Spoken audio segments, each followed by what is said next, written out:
ఇద్దరికి మంత్రివర్గ విస్తరణలో చోటు కల్పించాలి. త్వరలో మంత్రివర్గ విస్తరణ జరగబోతున్న ప్రచారం జరుగుతున్న సమయంలో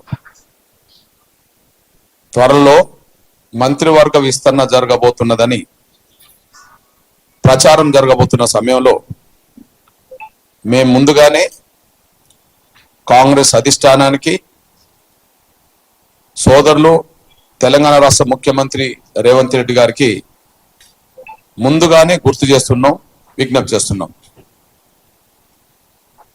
తెలంగాణ రాష్ట్రంలో అన్ని సామాజిక వర్గాలతో పోల్చుకుంటే తెలంగాణ రాష్ట్రంలో ఉండబడే అన్ని సామాజిక వర్గాలతో పోల్చుకుంటే సింగిల్ క్యాస్ట్ గా తెలంగాణలో మాదిగల జనాభా ఎక్కువ. సింగిల్ క్యాస్ట్ గా తెలంగాణలో మాదిగల జనాభా ఎక్కువ. 10 నుంచి 12% జనాభా గల కులం. రేపు మంత్రివర్గ విస్తరణలో అందుకు అనుగుణంగా కనీసం మరో ఇద్దరికి చోటు కల్పించాలని నేను కాంగ్రెస్ అధిష్టాన వర్గానికి, కాంగ్రెస్ పార్టీ జాతీయ అధ్యక్షుడు దళితుడైన మల్లికార్జున్ ఖర్గే గారికి, లోక్సభ ప్రతిపక్ష నాయకుడైన కాంగ్రెస్ యువనేత రాహుల్ గాంధీ గారికి, తెలంగాణ ముఖ్యమంత్రి సోదరులు రేవంత్ రెడ్డి గారికి విజ్ఞప్తి చేస్తున్నాం.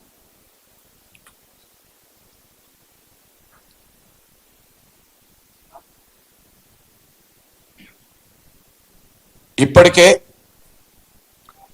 అగ్రకులాల్లో రెడ్డి సామాజిక వర్గానికి సింగిల్ క్యాస్ట్ గా 4 పదవులు ఉన్నాయి. సింగిల్ క్యాస్ట్ గా 4 పదవులు ఉన్నాయి. 4 మంత్రివర్గాలు ఉన్నారు. ముఖ్యమంత్రి, అదే సమయంలో పొంగులేటి శ్రీనివాసరెడ్డి గారు, అదే సమయంలో ఉత్తమ్ కుమార్ రెడ్డి గారు, అదే సమయంలో కోమటిరెడ్డి వెంకటరెడ్డి గారు.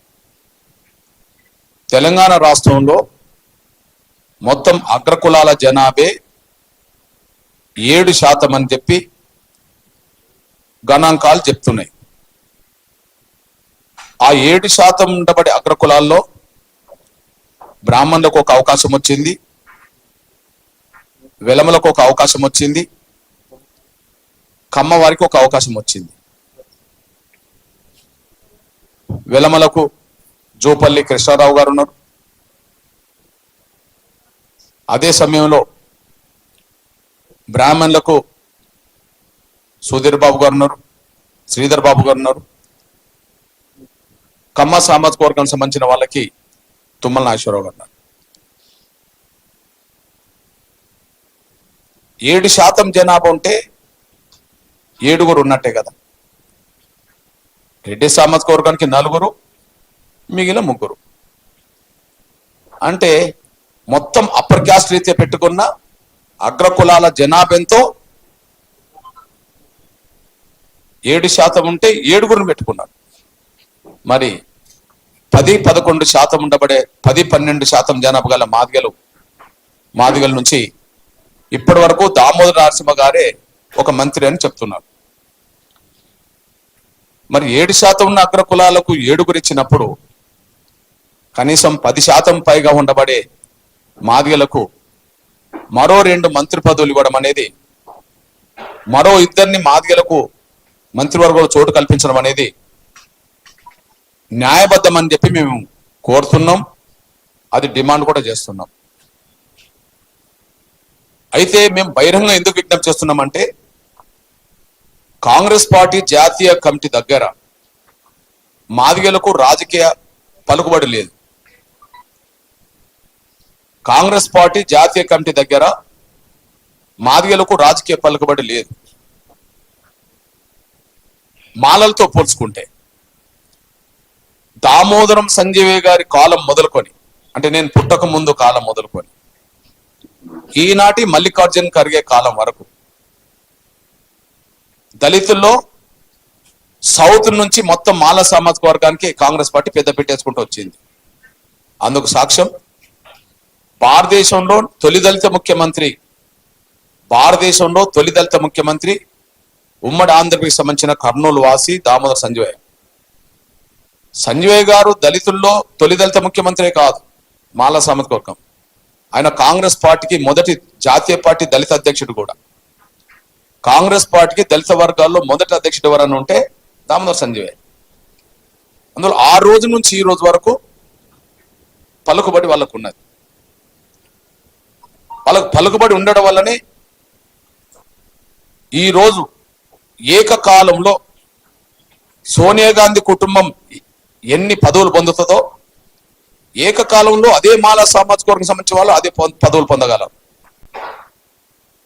వాళ్ళకున్నంత పలుకుబడి సోనియా గాంధీ గారి కుటుంబంతో ఉన్నంత పలుకుబడి మాలలకు ఉంటుంది. ఎగ్జాంపుల్ ఇవాళ ఏకకాలంలో సోనియా గాంధీ గారి కుటుంబంలో 3 చట్టసభలు ఉన్నారు. ఏకకాలంలో సోనియా గాంధీ గారి కుటుంబంలో 3 చట్టసభలు ఉన్నారు. సోనియా గాంధీ గారు రాజ్యసభ సభ్యురాలు, రాహుల్ గాంధీ గారు లోక్సభ సభ్యుడు, ప్రియాంక గాంధీ లోక్సభ సభ్యురాలు. అంటే కాంగ్రెస్ పార్టీని శాసించే, కాంగ్రెస్ పార్టీని నడిపించే సోనియా గాంధీ గారి కుటుంబంలో 3 ఏకకాలంలో చట్టసభలు ఉండగలిగారు. బహుశా భారతదేశంలో ఏకకాలంలో ఒకే కుటుంబం నుంచి 3 ఉన్న కుటుంబం సోనియా గాంధీ గారి కుటుంబమే. వాళ్ళ పలుకుబడికి అది నిదర్శనం.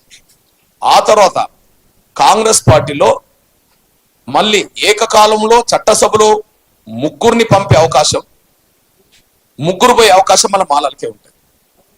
భారతదేశం మొత్తమే చెప్తున్నాను.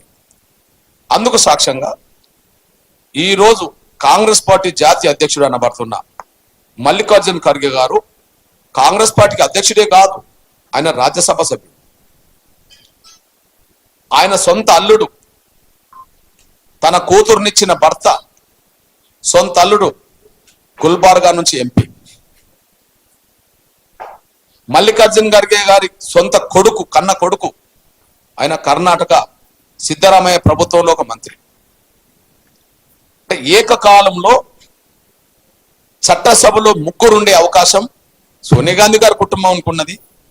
ఆ తర్వాత మాల సామాజిక వర్గం కుటుంబానికి ఉన్నది కర్ణాటకలో. సేమ్ టైం తెలంగాణలో కూడా ఏకకాలంలో 3 చట్టసభలు ఉండే అవకాశం ఇక్కడ ఉండబడే వెంకటస్వామి కుటుంబంకే వచ్చింది. ఇక్కడ ఉండబడే వెంకటస్వామి గారి కుటుంబానికే వచ్చేసి. అందుకు సాక్ష్యం వెంకటస్వామి గారి పెద్ద కొడుకు బెల్లంపల్లి ఎమ్మెల్యే, వర్గీకరణకు వ్యతిరేకంగా మొన్న సభ పెట్టిన వెంకటస్వామి గారి మరో కొడుకు చెన్నూరు ఎమ్మెల్యే, చెన్నూరు ఎమ్మెల్యే కొడుకు పెద్దపల్లి ఎంపీ. కాంగ్రెస్ పార్టీ అంటే ఎవరిని చూస్తారు? సోనియా గాంధీ కుటుంబాన్ని, రాహుల్ గాంధీనే చూస్తుంటారు. అంటే కాంగ్రెస్ పార్టీలో అత్యంత ప్రాధాన్యత, కాంగ్రెస్ పార్టీని శాసించే అవకాశం సోనియా గాంధీ కుటుంబం అనుకుంటే, ఆ తర్వాత ఏకకాలంలో కాంగ్రెస్ పార్టీని శాసించే, కాంగ్రెస్ పార్టీలో ఒక కుటుంబం తరఫున 3 పదవులు పొందే అవకాశం అటు కర్ణాటక వెళ్ళినా దళితుల్లో మాలలకే ఉన్నది. అదే సమయంలో తెలంగాణకు వచ్చినా కూడా దళితుల్లో మాలలకే ఉన్నది. ఈ స్థాయి పలుకుబడి మాకు ఉంటుందా అంటే మాదిగలకు మొదటి నుంచి లేదు. అందువల్ల మేము బయట నుండి అడగాల్సి వస్తాం.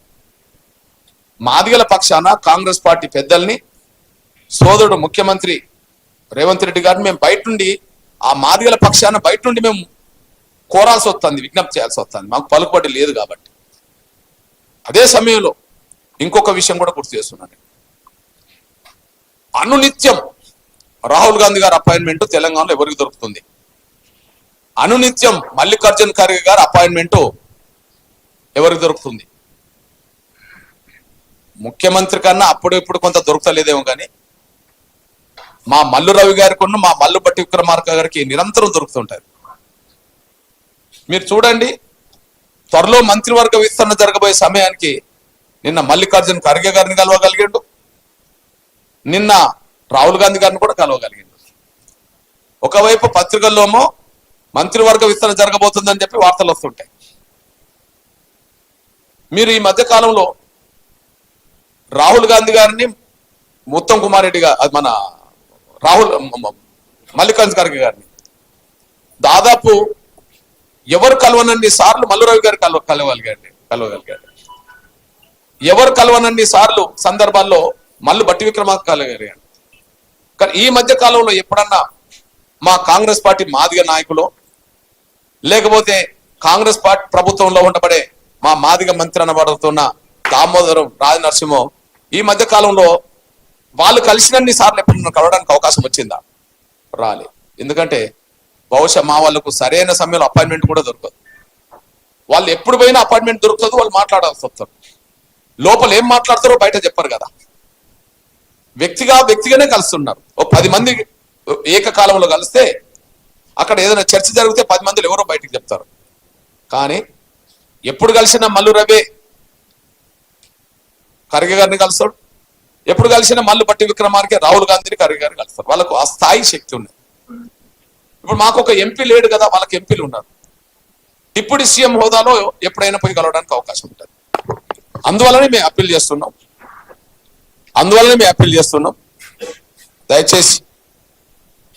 దయచేసి మంత్రివర్గంలో మాదిగల ప్రాతినిధ్యం పెరిగే విధంగా చూడాలని చెప్పి, అందుకోసమే బయట నుండి మాదిగల వాణిని, మాదిగల ఆకాంక్షల్ని కాంగ్రెస్ అధిష్టానం గుర్తించాలని, ముఖ్యమంత్రి కూడా గుర్తించాలని చెప్పి, అందుకోసమే బయట నుండి కోరాల్సి వస్తుందనే విషయం కూడా నేను మీ దృష్టికి తీసుకొస్తున్నా. మళ్ళీ చెప్తున్నాం, 7% ఉండబడే అగ్ర కులాలకు తెలంగాణలో 7 పదవులు ఉంటే అలా ఒక రెడ్డి సామాజిక వర్గానికి 4 పదవులు, మిగిలిన 1% లేని వాళ్ళు కూడా ఒక్కొక్క పదవి వచ్చినప్పుడు మరి 10-12% ఉన్న జనాభా గల మాదిగలకు ఇంకొక 2 మంత్రివర్గంలో చోటు కల్పించాలి కోరడం అనేది న్యాయం అని చెప్పి మేము భావించుకుంటున్నాం. కనుక ముఖ్యంగా సోదరులు రేవంత్ రెడ్డి గారు ఈ విషయంలో చొరవ తీసుకోవాలని చెప్పి మేము విజ్ఞప్తి చేస్తున్నాం. ఇకపోతే